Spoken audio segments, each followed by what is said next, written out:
Awakening with Brahma Kumaris. Brahma Kumaris लेकर आए हैं अपने सभी दर्शकों के लिए 24 घंटे का TV channel peace of mind.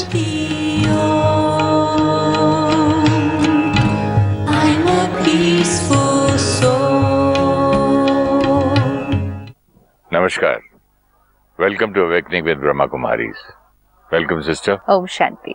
ओम शांति and welcome to being love. Thank you so much. मैंने आपको पिछले एपिसोड में कहा था कि एक शब्द आपने यूज किया था, प्रायोरिटी। सबसे पहले मैं जो हूँ, लव हूँ, वो पहले मैं इसको प्रायोरिटी दूं। हर मतलब कोई भी सिचुएशन हो, कोई प्रॉब्लम हो, कोई बात हो, प्रायोरिटी मैंने अभी एक शब्द पकड़ लिया कि आई एम लव। तो being love all the time, उसका इफेक्ट हर रिश्ते पर आएगा, हर एस्पेक्ट पर आएगा, आपकी हेल्थ पर आएगा, आपकी प्रॉस्पेरिटी पर आएगा, आपकी वेल बीइंग पर आएगा, हर एस्पेक्ट पर आएगा वो। तो वो प्राय रखना है अभी।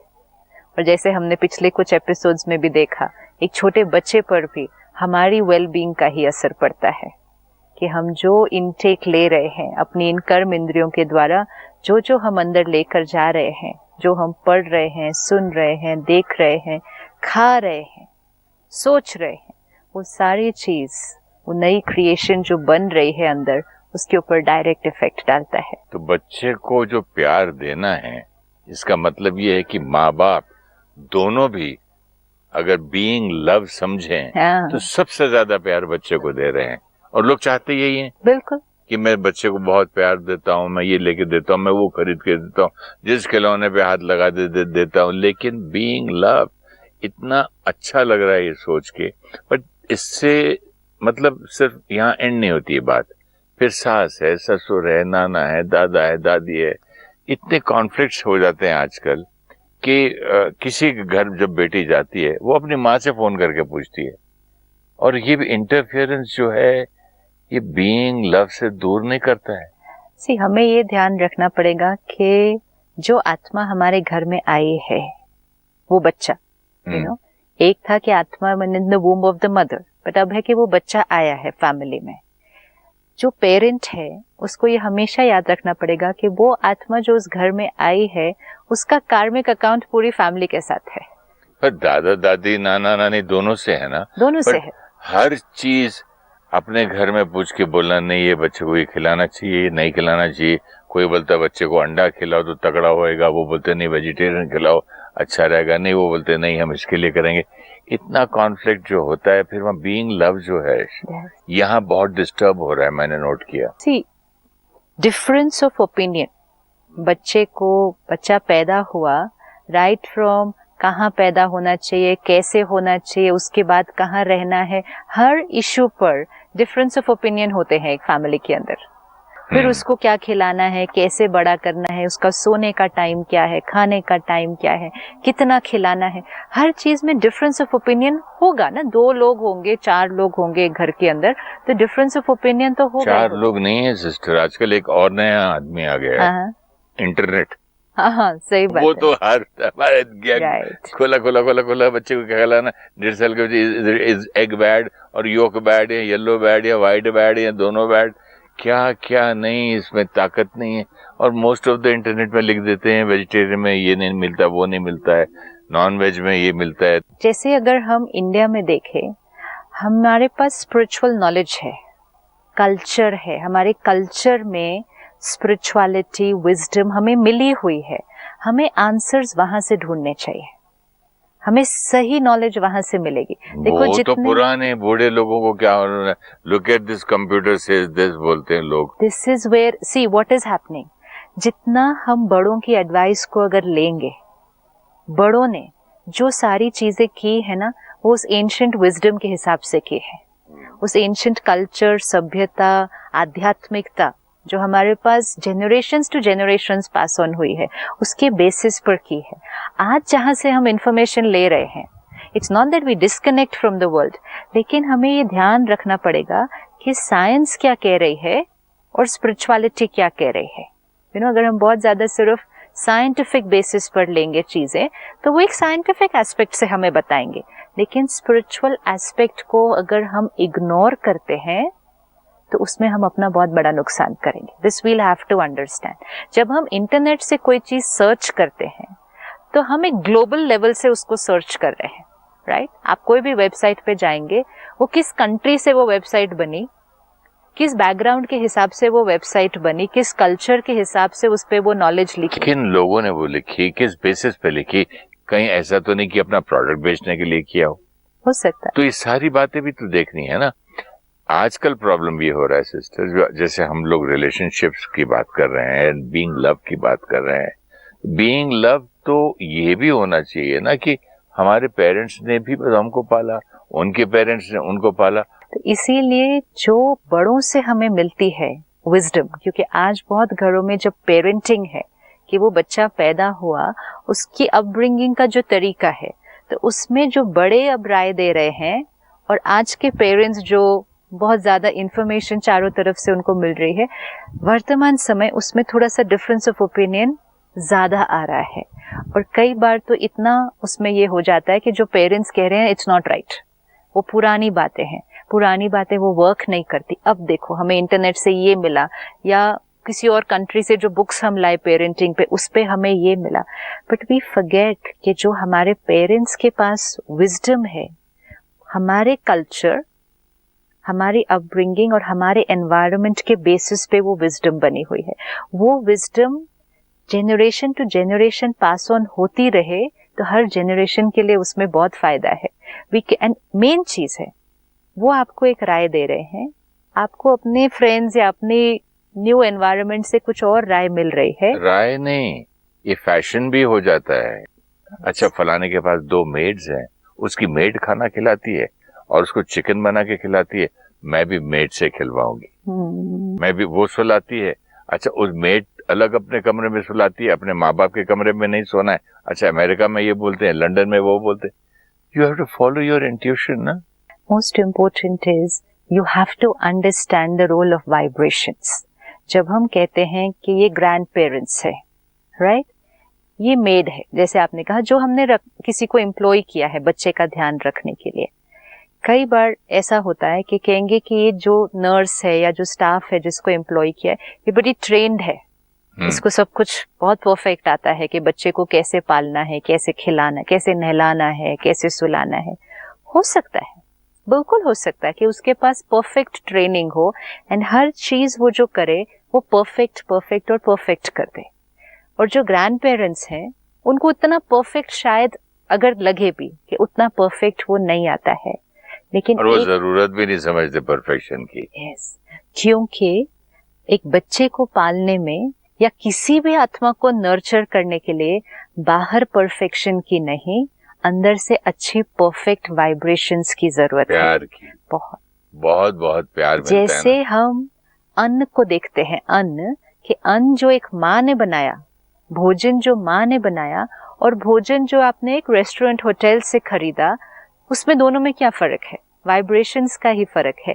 जो माँ ने बनाया वो प्यार की वाइब्रेशन से बनाया, और जो एक रेस्टोरेंट से खरीदा उसके पीछे की वाइब्रेशन क्या थी? वो तो धन कमाना था ना. यहाँ एक एग्जाम्पल है मेरे पास. मैंने एक बार फैमिली में एक मेड को बच्चे को डांटते हुए कुर्सी में बांध के स्ट्रैप वैप लगा के खिलाते हुए दिखाया. वो रो रहा है, वो बोलती है जब तक तू ये खाना पूरा खत्म नहीं करे मैं नहीं खोलूंगी, और वो चिल्ला रहा है मुझे खोलो मुझे खोलो. तो मैंने पूछा भाई क्या हो रहा है आप दोनों में, नहीं खा रहे तो बाद में खा लेगा.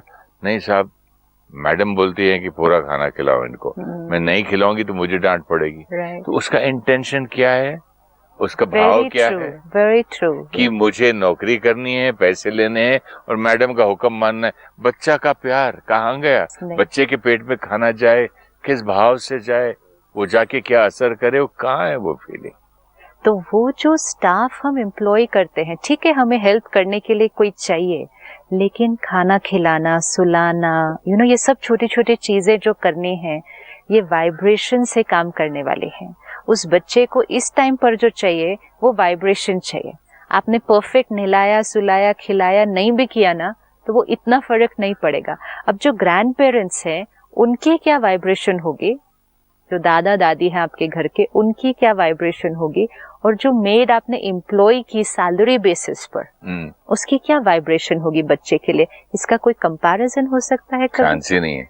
हम कैसे बोल सकते हैं कि ये ज्यादा बेटर तरह से खाना खिला देगी या इसको ज्यादा पता है कि कैसे करना है? वो धन के लिए काम कर रहे हैं। जैसे आपने कहा, वो अपने मालिक को प्लीज करने के लिए काम कर रहे हैं कि मैडम खुश हो जाए मेरे से, उसके लिए मुझे खाना खिलाना। आज कितने आउंस पिया, इतना पिला दिया, यू वेरी गुड, तुम्हारी सैलरी बढ़ गई। आज कितनी रोटी बच्चा खाया, very good, you are a perfect maid. ये थिंकिंग अपना अप्रिसिएशन के लिए। पर लेकिन जो लड़ाई हो रही है, बच्चा लेकिन जो भी एम्प्लॉय होगा उसको तो अपनी अप्रिसिएशन और अपनी ग्रोथ चाहिए ही ना। वो तो एम्प्लॉय है ना, उसका तो इंटेंशन ही वो रहेगा ना। कोई भी एम्प्लॉय, हम भी कहीं अगर एज एन एम्प्लॉय जाएं तो हमारा भी तो इंटेंशन ये रहेगा ना कि to do our best at the job. हमारा जॉब है वो।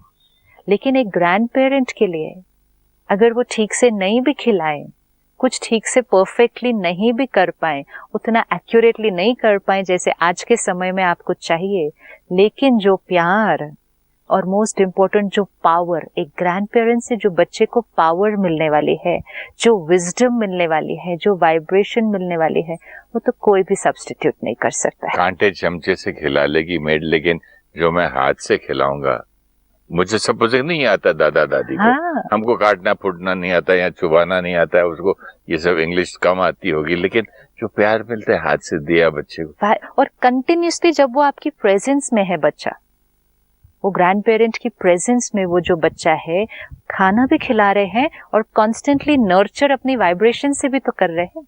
उल्टा हम फॉर्चुनेट है अगर ऐसे समय पर अभी भी हम एक जॉइंट फैमिली में हैं जहां उस बच्चे को इतने सारे मेंबर्स की वाइब्रेशन मिलती है। कितना प्यार मिलता है। कहाँ एक जॉइंट फैमिली में इतने मेंबर्स की वाइब्रेशन मिलना, और कहाँ उस बच्चे को मेड के साथ या एक प्ले स्कूल में टीवी लगा के छोड़ देती है वो। ये भी एक और पेरेंट्स चले जाते हैं तो वो बच्चों के जो टीवी निकले कार्टून फाटून लगा के वो अपना वो भी देखती है, बच्चा भी देखता है। ये जो छोटे छोटे रीजंस है आज, ये एक बहुत बड़ा रीजन बन रहे हैं कि क्यों आज की कमिंग जनरेशंस जो बच्चों की है वो इमोशनली वीकर है। हम जब बच्चे थे, हमें जिस तरह का माहौल घर पे मिल रहा था और आज के समय में जो मिल रहा है उसमें बहुत फर्क है इन टर्म्स ऑफ वाइब्रेशंस। क्योंकि आज के समय में परफेक्शन बाहर दिखाई, उस पे फोकस है। परफेक्ट परफेक्ट, हर चीज परफेक्ट परफेक्ट होनी चाहिए। जितना हम बाहर की परफेक्शन पर फोकस करते गए, व्हिच वाज गुड, लेकिन हम अंदर की परफेक्शन से दूर होते गए। जैसे हम कहेंगे ना, हम इंट्यूशन से दूर होते गए, लॉजिक पे वर्क करते गए, विजडम से दूर होते गए, साइंटिफिक कैलकुलेशन पर सिर्फ वर्क करते गए। कहाँ हमारी मेमोरी में हमें सब कुछ याद रहता था, आज हम सब कुछ सिर्फ गैजेट से करते हैं। तो हम अपनी इनेट, अपनी इनर क्वालिटी से दूर होते गए, तो बच्चे को हम क्या देंगे? हम उसको भी सिर्फ बाह्य चीजों पे डिपेंडेंसी क्रिएट कर रहे हैं। तो उसको, हर बच्चे के लिए, हर पेरेंट को जो आपने प्रायोरिटी वर्ड रखा, वो प्रायोरिटी पकड़ लो कि अगर परफेक्ट कुछ देना है आपको उस बच्चे को, तो वो परफेक्ट वाइब्रेशन है। वो बच्चा अपनी पूरी फैमिली के साथ एक कार्मिक अकाउंट लेकर आया है। अगर कई बार ये होता है कि जो मदर है उसकी अपनी मदर इन लॉ से उतनी रिलेशनशिप अच्छा नहीं है, वो रिलेशनशिप अच्छा नहीं होना उस बच्चे के ऊपर असर डालता है डायरेक्ट। क्योंकि मदर का अगर अपनी मदर इन लॉ से रिलेशनशिप अच्छा नहीं है तो उसको ये भी नहीं अच्छा लगता कि वो बच्चा बहुत ज्यादा उसके पास जाए। आपको ये याद रखना पड़ेगा कि अगर आपका आपकी सास से रिलेशनशिप नहीं भी अच्छा, वो बच्चे का अच्छा होने वाला है। कई बार जो बहुत सारा दिन क्रिटिकल एनर्जी क्रिएट होती है घर के अंदर, उन्होंने ठीक से नहीं खिलाया, उन्होंने ठीक से नहीं सुलाया, उन्होंने ठीक से ये नहीं किया, हमें ये देखना होगा उस आत्मा के लिए ये दोनों आत्माएं बड़ी इंपॉर्टेंट है। जैसे पेरेंट्स, मदर एंड फादर उस बच्चे के लिए बहुत इंपॉर्टेंट है, उसी तरह मदर एंड ग्रैंड मदर, ये दोनों आत्माएं भी उस बच्चे के लिए बहुत इंपॉर्टेंट है। बहुत जरूरी। क्योंकि उस बच्चे का, उस आत्मा का दोनों के साथ एक पास्ट का कार्मिक अकाउंट है और दोनों के साथ एक बहुत प्यारा कार्मिक अकाउंट है। तभी तो एक आत्मा उसके लिए मदर के फॉर्म में आई है, एक आत्मा उसके लिए एक दादी के फॉर्म में आई है। जब वो आत्मा को ये सेंस होता है, एक छोटे बच्चे को, कि ये दो आत्माएं जो दोनों मेरे लिए बहुत इम्पोर्टेंट है, ये दोनों का मेरी वजह से आपस में कॉन्फ्लिक्ट चल रहा है, it's not very good energy. अगर आपको ये दिखाई दे कि मेरा यहाँ किसी के साथ झगड़ा चल रहा है आपकी वजह से, and because of you I am fighting with somebody, तो आपको अच्छा नहीं लगने वाला, आपको लगेगा मेरी वजह से ये दो लोग कितना लड़ रहे हैं, तो उस बच्चे को कैसा लगेगा? मैं आया ही क्यों यहाँ? मैं नहीं रहता तो दोनों बहुत खुश रहते। राइट। यहाँ तो मैं कहीं चला जाऊं पता नहीं, फिर अपने आप को आदमी कोसने लगता है। वो आत्मा क्या क्या सोचती होगी, गिल्टी। अब हमें लगता है कि छोटा बच्चा है, 4 महीने का, 6 महीने का, 8 महीने का, वो तो सामने लेटा हुआ पेट में भी। हाँ। आपको याद है वो कहानी अभिमन्यु की? राइट। जो पेट में उसने चक्रव्यूह का भी सुन लिया था रास्ता पूरा। सही बात है। तो हमें लगता है कि 4 महीने की आप बात कर रहे हैं। ये सारी बातें हमें इसीलिए सिखाई जाती हैं टू अंडरस्टैंड कि इम्पैक्ट के दो लोग बात कर रहे थे, सी 2 लोग बात कर रहे थे ना, और उस बच्चे ने सारा सीख लिया ना। देखो, और कई शास्त्रों में ये भी है कि पिता जो है वो रिसाइट कर रहा था कुछ श्लोक, तो बच्चे को ऑटोमेटिक पेट में था तब सीख लिया। और वैसे भी देखा जाए तो I don't know, I am not an authority on that. जैसे एक थॉट आया, एक म्यूजिशियन का बच्चा मतलब पेट से ही अपने पिता को या माँ को म्यूजिक बजाते हुए गाते हुए सुनता कितनी जल्दी सीख लेता बाहर आके। इसीलिए I mean, this is not no, it's vibration. Proof, but... No, it's direct vibration effect. अब जो आपने कहा कि वो चक्रव्यूह पूरा सीख लिया ना अंदर ही, इसका मतलब 2 लोग बात कर रहे थे, उस आत्मा ने सारा सुन के सीख भी लिया अंदर। This is for us to learn कि कितना डायरेक्ट इम्पैक्ट पड़ता है। हमें लगेगा वो बच्चा है, उसको क्या सुनाई दे रहा है, उसको क्या समझ में आ रहा है, लेकिन 2 लोग, जैसे आपने कहा, 2 लोग लड़ रहे हैं, तो वो सोचेगा मैं आया ही क्यों इनके घर में। And most important effect of vibrations. तो हमें अब प्रायोरिटी वर्ड हमेशा क्लियर रखना पड़ेगा कि हमारी फर्स्ट प्रायोरिटी है कि घर की वाइब्रेशंस हार्मनी में होनी चाहिए।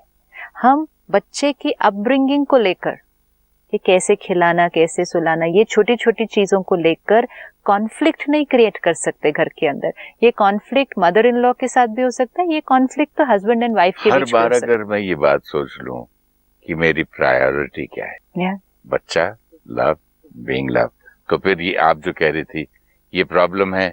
अगर मैं अब कुछ बोलूं इस वक्त तो मेरी प्रायोरिटी से मैं हट रही हूँ। कई बार मदर कहती है मेरा बच्चा, नहीं ये मेरा बच्चा है, माई प्रॉपर्टी, मतलब I will bring him up और हर द वे आई वांट, कि मेरे को दूसरों के हिसाब से नहीं अपने बच्चे को पालना है, ये मेरा बच्चा है। नहीं, ये आत्मा आई है जिसका सब आत्माओं से इस घर में रिश्ता है, और हर आत्मा की वाइब्रेशंस उस आत्मा को मिले, इसमें उस बच्चे का फायदा है। ये हमेशा याद रखना होगा। सिस्टर, आजकल मैं 90% मदर इन लॉज को अपनी डॉटर इन लॉ सन के बारे में बोलते हुए सुना, भाई उनका बच्चा है, वो जाने, मैं बीच में नहीं बोल सकती, मेरी बेइज्जती हो जाती है।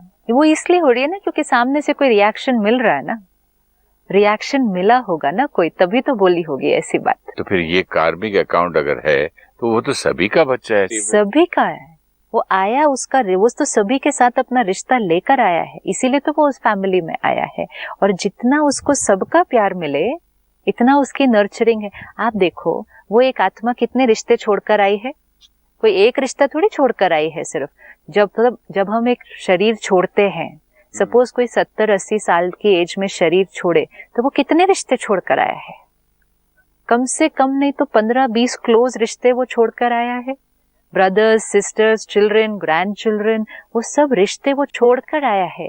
आज उसको फिर से उतने रिश्तों की जरूरत है, उतनी नर्चरिंग की जरूरत है, उतनी बॉन्डिंग की जरूरत है।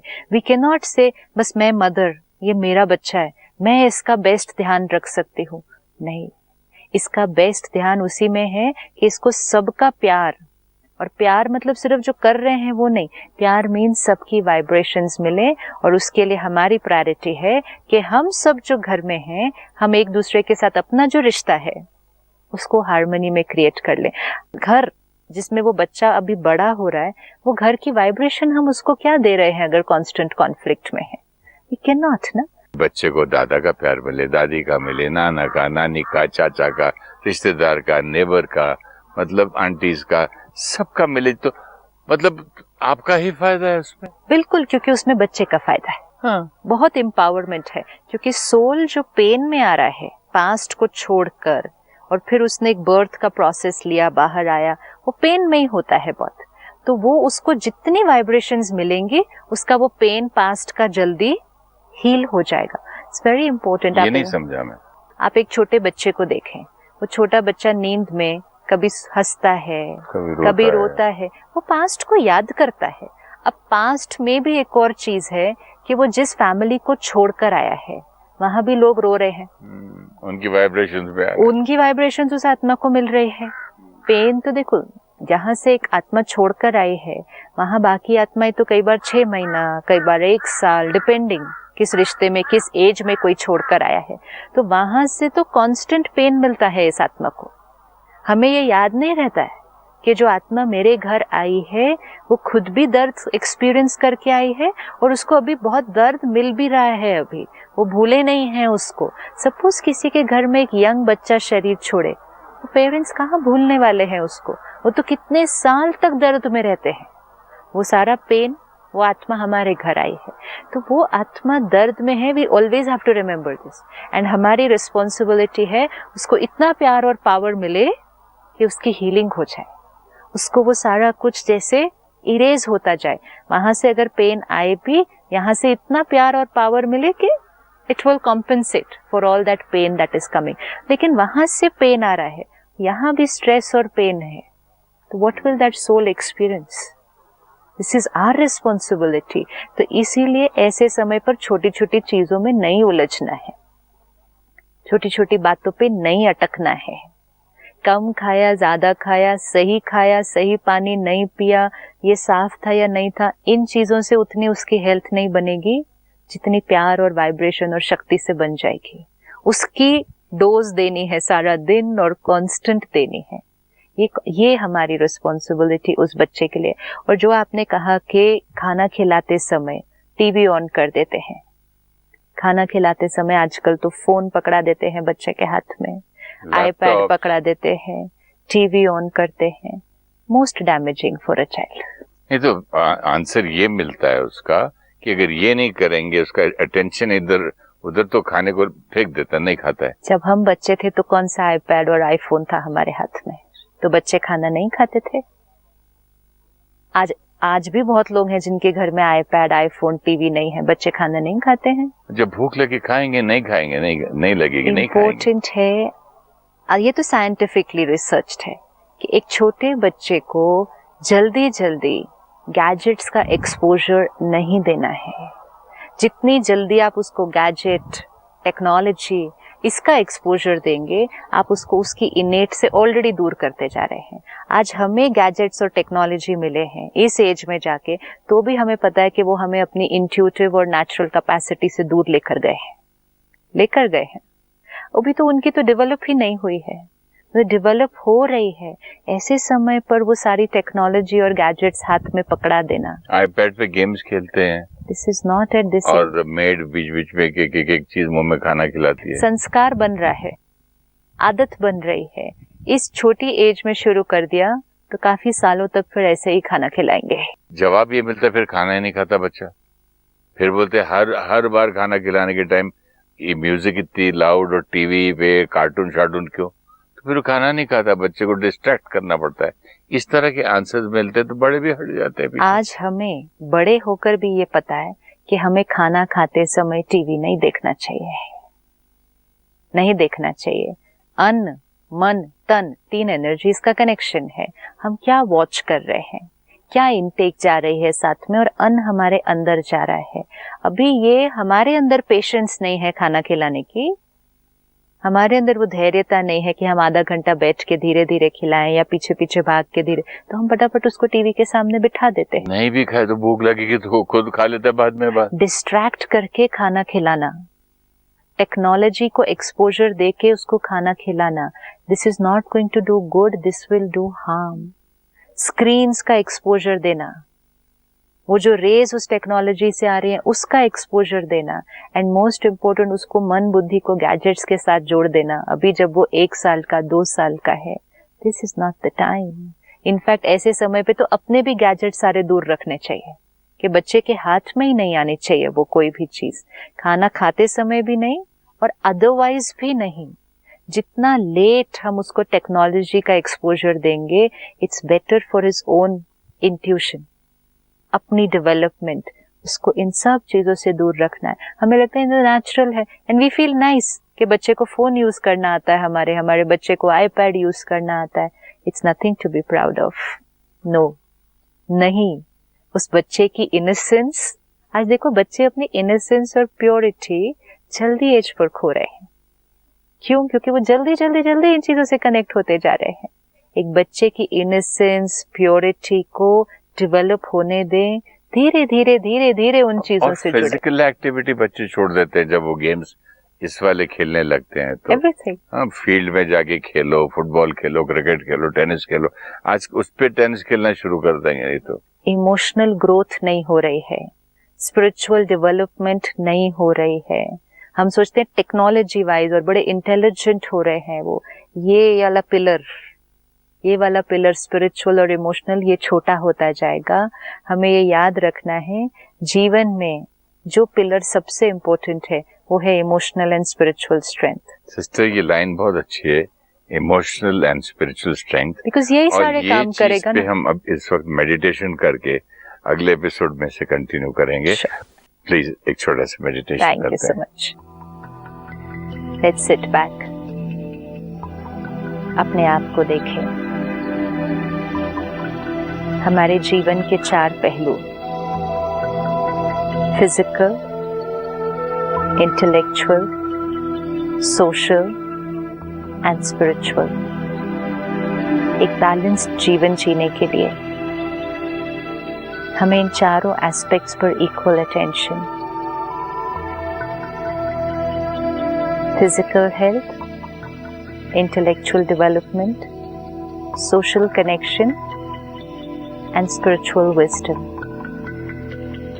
अगर हमें अपने और अपने परिवार को एक बैलेंस्ड, होलिस्टिक, खुश और हेल्दी जीवन देना है तो आज से चारों एस्पेक्ट्स पर equal effort.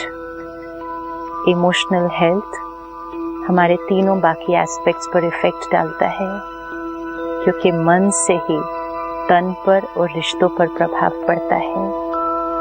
Late me take care of how I think, how I feel, because that will create balance in my life and my family. Om Shanti. Om Shanti. Thank you so much. Om Shanti. Thank you so much.